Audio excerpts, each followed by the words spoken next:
Bueno, buenos días, soy Marina Ezquerra, soy estudiante de aquí del Rosa Chacel y yo hice mi ensayo de literatura sobre Hamlet, específicamente de la carencia de polarización de los personajes.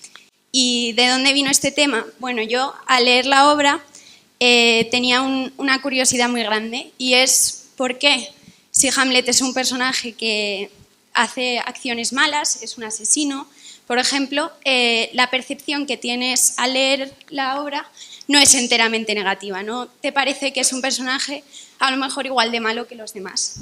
Y bueno, yo abordé este tema mediante la polarización de los personajes. ¿Y qué es esta polarización de los personajes? Pues si se consideran dos polos opuestos, el bien y el mal, en una obra donde se produce la polarización de los personajes buenos siempre actuarán bien y estarán todos en un polo, y todos los personajes que actúan mal actuarán siempre mal y están en el polo contrario. Por ejemplo, en obras más sencillas, si tenemos un caballero y una princesa, siempre van a actuar bien y estarían en el polo del bien, y su antagonista estaría en el polo del mal.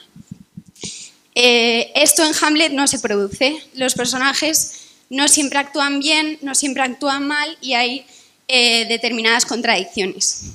Estas contradicciones en su retrato tienen dos efectos principales. El primero es que se consideran más humanos, porque efectivamente las contradicciones son un rasgo muy propio de los seres humanos. Y en segundo lugar es que se crea cierta incertidumbre alrededor del personaje. Uno no tiene la seguridad de qué es lo que va a ocurrir con un personaje ante una situación. Por ejemplo, en la obra de caballerías, uno nunca duda que el príncipe vaya a salvar a la princesa. Y sin embargo, en Hamlet esto no ocurre. Bien, entonces sabemos que hay contradicciones en el retrato del personaje. Pero, ¿cómo se retrata un personaje? Bueno, yo me centré en lo que decían de él, lo que hace y lo que dice. Yo me centré en el análisis del personaje de Hamlet. Y entonces tenía que buscar en estos grandes bloques rasgos que lo retratasen como un personaje positivo y rasgos que lo representasen como un personaje negativo. Y llegué a la conclusión de que efectivamente hay contradicciones en su retrato, lo que responde a la carencia de polarización en los personajes, y además que estas contradicciones no tenían igual peso las positivas que las negativas. Por ejemplo, en el bloque de lo que dicen otros personajes de Hamlet, los personajes que hablaban bien de Hamlet solían tener mayor importancia en la obra que los que hablaban mal de él. Igualmente, en lo que decía y lo que hacía solíamos encontrar, en cuanto a sus acciones negativas, algunos rasgos compensatorios de estas. Por ejemplo, algunas de las acciones podían estar justificadas por un motivo de venganza y, por ejemplo, algunas veces mostraba arrepentimiento, lo que podría diferenciarlo de otros personajes y, por lo tanto, suavizar esa percepción negativa que nosotros tenemos cuando se nos cuenta que un personaje ha producido un asesinato. Y ahora, ¿cómo realicé yo este proceso del ensayo?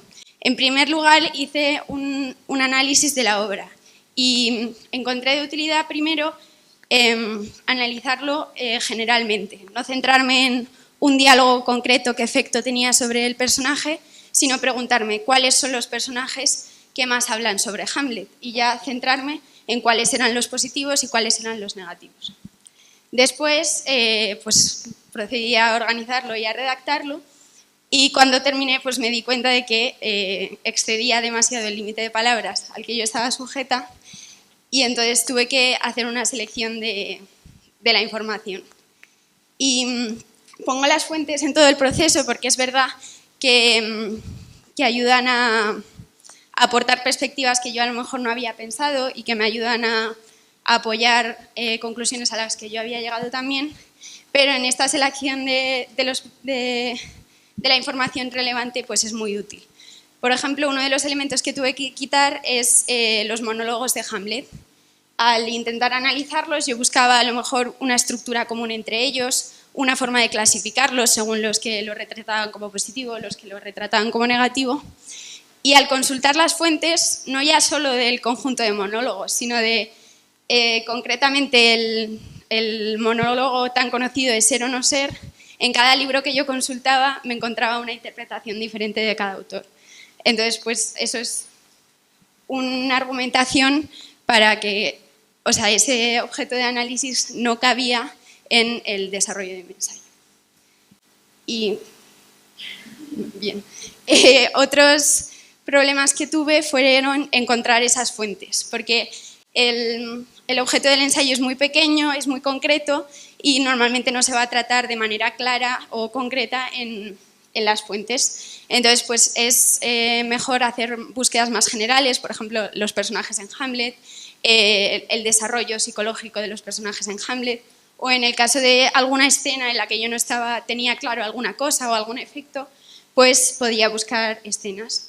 Y luego también consultar las obras y los autores que citaban las obras que yo tenía, de modo que una obra me llevaba a la otra y acabé con buen material para realizar mi ensayo. Y muchas gracias.